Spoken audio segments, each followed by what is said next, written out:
അനുരാഗ ഭാഗം 2. രചന നക്ഷത്രപ്പെണ്ണ്. അവതരണം അപര. ഗേറ്റിൽ തൂങ്ങി കുറച്ചുനേരം മാഷിനെ നോക്കി നിന്നിട്ടവൾ വീട്ടിലേക്ക് ഓടിക്കയറി. ബാഗ് വലിച്ചെറിഞ്ഞ് അടുക്കളത്തിണ്ണയിലേക്ക് കയറിയിരുന്നു. അമ്മ കല്യാണി പഴംപൊരി ഉണ്ടാക്കുന്നതിൻ്റെ ഗന്ധം നാസികയിലേക്ക് അരിച്ചു കയറുന്നുണ്ട്. പാത്രത്തിൽ കോരി വച്ചിരുന്ന ചൂട് പഴംപൊരി ഒരെണ്ണം എടുത്ത് കടിച്ചു. ഹാ, കുളിച്ചിട്ട് കഴിക്കാനോ? എനിക്ക് നല്ല വിശപ്പുണ്ട്. താളത്തിൽ കാലാട്ടിക്കൊണ്ടവൾ പഴംപൊരി അകത്താക്കി. നിനക്കെപ്പോഴാ വിശപ്പില്ലാത്തത്? തിളച്ചുമറിയുന്ന എണ്ണയിൽ മുരിഞ്ഞ പഴംപൊരി കോരിയെടുക്കുന്നതിനിടയിൽ കല്യാണി അവളെ ഒന്ന് കൂർപ്പിച്ചു നോക്കി. അമ്മയുടെ നുണക്കുഴി കവിളൊന്ന് പിടിച്ചു വിട്ടവൾ കയ്യിൽ പറ്റിപ്പിടിച്ച എണ്ണമയം നുണഞ്ഞുകൊണ്ട് മുറിയിലേക്കോടി. ഓട്ടത്തിനിടെ 2 കൂടി എടുക്കാനും മറന്നില്ല. വിസ്തരിച്ചൊരു കുളിയും പാസാക്കി കയ്യിൽ കിട്ടിയൊരു പുസ്തകവുമായി അവൾ ഉമ്മറത്ത് വന്നിരുന്നു. അനുവേ, നേരെ സന്ധ്യയായി, ആ വിളക്കം കത്തിച്ചു വയ്ക്ക്. സാരിത്തലപ്പിൽ കൈ തുടച്ചുകൊണ്ട് കല്യാണം എവിടേക്ക് വന്നു. അമ്മ കത്തിക്ക്, എനിക്ക് മടിയ. ഒരു കാലുയർത്തി കയറ്റി വെച്ചവൾ വീണ്ടും പുസ്തകത്തിലേക്ക് തല കുനിച്ചു. ഞാനിനി കുളിച്ച് വരുമ്പോൾ ഒരു നേരാവും, നീ അതങ്ങ് ചെയ്യാനോ? ഓ ഈ അമ്മ! കെറുവിച്ചുകൊണ്ട് ചവിട്ടിത്തുള്ളി അകത്തേക്ക് കയറി. വായന മുടങ്ങിയ ദേഷ്യം മുഴുവനും തറയിൽ ആഞ്ഞ ചവിട്ടി അങ്ങ് തീർത്തു. അമ്മയെ കാണിക്കാൻ തന്നെ. മേലനങ്ങുന്നത് ഇത്തിരി വിഷമമുള്ള കാര്യമാണേ. മുഴുവൻ സമയവും വെറുതെ ഇരിക്കാൻ പറ്റിയാൽ അത്രയും സന്തോഷം. അമ്മയെ നോക്കി കോക്കറി കാണിച്ച് വിളക്ക് തെളിയിച്ചു. അടുത്തിരുന്ന് തട്ടിലെ ഭസ്മമെടുത്ത് നെറ്റിയിലൊരു കുറിയും വരച്ചു. അടുക്കളപ്പണിയിൽ സഹായിക്കാൻ മടിയാണെങ്കിലും ഉണ്ടാക്കി വെക്കുന്നതെല്ലാം അപ്പ കഴിച്ച് സഹായിച്ചു. അച്ഛൻ്റെയും അമ്മയുടെയും ചെല്ലക്കുട്ടി ആയതുകൊണ്ട് തന്നെ എല്ലാ ആഗ്രഹങ്ങൾക്കും അവരെന്നും കൂടെയുണ്ട്. സേതുമാഷിൻ്റെ കാര്യത്തിലും അവർ എതിർക്കില്ല എന്ന് ഉറച്ച വിശ്വാസമുണ്ട്. സേതുമാഷ്, ആ ചിന്ത പോലും കവിളിണയെ ചുവപ്പിച്ചു. മുഖത്ത് മിന്നിമറയുന്ന ഭാവങ്ങൾ അമ്മ കാണാതിരിക്കാൻ വേഗം പുറകിലേക്ക് മാറി. മുഖമൊന്നു മാറിയാൽ കണ്ണിൽ നോക്കി മനസ്സ് വായിച്ചെടുക്കും അമ്മ. തുറന്നു പറയാൻ മടിയായിട്ടല്ല, സമയമായിട്ടില്ല എന്നൊരു തോന്നൽ. അനുവേ, ദേ അമ്മ, അച്ഛൻ വന്നു. പുറത്തു നിന്നും അശോകൻ്റെ ശബ്ദം കേട്ടതും അടുക്കളയിൽ നിന്നും അവൾ ചാടി എഴുന്നേറ്റോടി. ചെരുപ്പൂരി മൂലയിലേക്ക് വെക്കുമ്പോഴേക്കും അനുരാഗ വന്ന് കയ്യിലെ പൊതി പിടിച്ചു വാങ്ങിയിരുന്നു.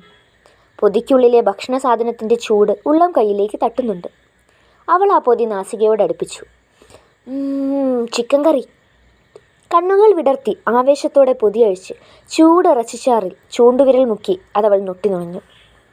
എങ്ങനെയുണ്ട്? അടിപൊളി. അച്ഛൻ്റെ തോളിൽ തൂങ്ങി അടുക്കളയിൽ നിൽക്കുന്ന അമ്മയെയും കുത്തിപ്പൊക്കി ഊണുമേശയ്ക്ക് ചുറ്റും വട്ടം കൂടിയിരുന്നു. ഒത്തിരി സന്തോഷങ്ങളും ഇത്തിരിയോളം സങ്കടങ്ങളും പങ്കുവച്ച് ഒരു കൂരയ്ക്ക് കീഴിൽ സന്തുഷ്ട കുടുംബം. ഇക്കൊല്ലം കൃഷിയൊക്കെ വലിയ നഷ്ടം. കൊലച്ചു നിന്ന വാഴകളായിരുന്നു. ഇന്നലത്തെ മഴയെ മുഴുവനും പോയി. തീരെ ഉഷാറില്ലാത്ത ഇനമാ. മഴക്കെടുതിയിൽ കൃഷിനാശം സംഭവിച്ചതിലുള്ള നിരാശയും ദുഃഖവും അയാളുടെ മുഖത്ത് മിന്നിമാറി. മൊത്തത്തിൽ നഷ്ടക്കണക്കാണല്ലോ അശോകേട്ടാ. 1-2 വാഴക്കണ്ണ് ഞാൻ സേതുവിനോട് ചോദിച്ചിട്ടുണ്ട്. മോള് നാളെ ക്ലാസ് കഴിഞ്ഞ് വരുമ്പോൾ അതൊന്ന് പോയി വാങ്ങണം. അച്ഛൻ ഒരിടം വരെ പോകാനുണ്ട്. അപ്രതീക്ഷിതമായി സേതുമാധവൻ്റെ പേര് കേട്ടപ്പോൾ കണ്ണുകൾ വിടർന്നു. ഉള്ളം തുള്ളിക്കളിക്കുകയാണ്. കഷ്ടപ്പെട്ടത് മറച്ചു പിടിച്ചു. പൂച്ച കണ്ണടച്ച് പാല് കുടിക്കും പോലെ. അത് ഞാൻ ഏറ്റു, പക്ഷേ എനിക്ക് 100 രൂപ തരണം. 100 രൂപയോ? അശോകനും കല്യാണിയും അന്യോന്യം നോക്കി. അതെ, 100 രൂപ. 2 വാഴക്കന്നിന് 200 തരേണ്ടതാ. അച്ഛനായതുകൊണ്ട് 100 രൂപ ഞാൻ കുറച്ചതാ. കാശ് തന്നില്ലേ ഞാൻ പോവില്ല. പ്ലേറ്റിലെ അവസാന തുള്ളി ഇറച്ചിച്ചാറും വടിച്ചെടുത്ത് നുണഞ്ഞുകൊണ്ട് ഗമയിൽ എഴുന്നേറ്റ് പോകുന്ന അനുരാഗയെ ചെറുചിരിയോടെയാ മാതാപിതാക്കൾ നോക്കിയിരുന്നു.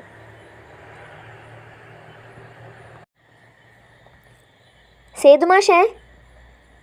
പതിവ് പോലെ സ്കൂൾ വിട്ടതിനു ശേഷം വായനശാലയിൽ നിന്നും പുസ്തകവും എടുത്ത് പുറത്തേക്കിറങ്ങുമ്പോഴാണ് ഉച്ചത്തിലുള്ള വിളി കേൾക്കുന്നത്. റോഡിനപ്പുറം കുമാരേട്ടൻ്റെ ചായക്കടയിലെ പഴകിയ തടിബെഞ്ചിലിരുന്നു കൊണ്ട് അനുരാഗയാണ്. ഇങ്ങ് വാ, നല്ല ചൂട് പരിപ്പുവടയുണ്ട്.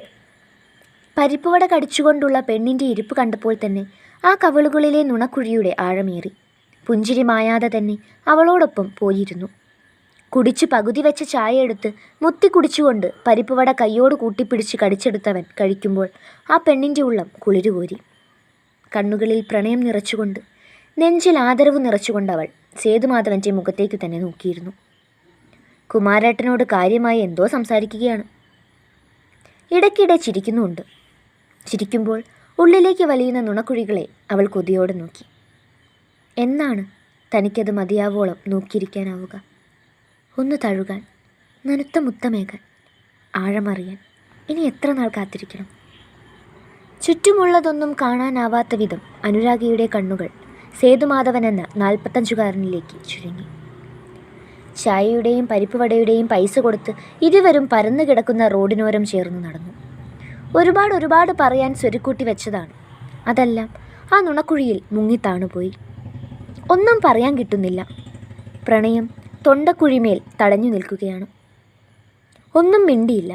വെറുതെ മാഷിനെ തന്നെ നോക്കി നടന്നു. ദൂരങ്ങൾ നിശ്വാസം പോലെ കടന്നുപോയി. അപ്പോൾ ശരി രാഗേ, നാളെ കാണാം. മാഷി തോട്ടത്തിലേക്കല്ലേ? ഞാനുണ്ട്. അച്ഛന് 2 വാഴക്കന്ന് വാങ്ങാൻ പറഞ്ഞിരുന്നു. പിന്തിരിഞ്ഞു നടന്നവനോടൊപ്പം അവളും മുന്നോട്ട് നീങ്ങി. ഞാനതങ്ങ് മറന്നു. അശോകൻ ഇന്നലെ പറഞ്ഞിരുന്നതാ. അമളി പറ്റിയപ്പോൾ തലയ്ക്ക് പിന്നിലൊന്ന് തട്ടി. മാഷ് കീയുടെ മറവി വല്ലാതെ കൂടുന്നുണ്ട്. എന്ത് ചെയ്യാനാ രാഗേ, പ്രായമായി വരികയല്ലേ. നേരത്തും കാലത്തും പെണ്ണ് കെട്ടിയിരുന്നേ ഇപ്പം നിൻ്റെ പ്രായത്തിലൊരു സുന്ദരി മകൾ എനിക്കും ഉണ്ടായേനെ. മറന്നു പോകുമ്പോൾ ഇതുപോലെ ഓർമ്മപ്പെടുത്താൻ. കഴിയാലി പറഞ്ഞുകൊണ്ട് സേതുമാധവൻ മുന്നോട്ട് നടന്നപ്പോൾ അനുരാഗയുടെ കാലുകളുടെ വേഗത കുറഞ്ഞു. മകൾ. കളിയാലെ പറഞ്ഞ വാചകത്തിലെ ആ ഒരു വാക്ക് കൃത്യം അവളുടെ ഹൃദയത്തിൽ തന്നെ തറഞ്ഞു കയറി. സേതുമാധവന് അനുരാഗ മകളാണോ? മിഥ്യാലോകത്ത് നിന്ന് യാഥാർത്ഥ്യത്തിലേക്ക് തിരിച്ചെത്തി പാത നഷ്ടപ്പെട്ടവളെപ്പോലെ മനസ്സുഴലുകയാണ്. സ്വസ്ഥത നഷ്ടപ്പെട്ടു. മനസ്സമാധാനമില്ലാതായി. എല്ലാം വെറും നിമിഷങ്ങൾ കൊണ്ട്.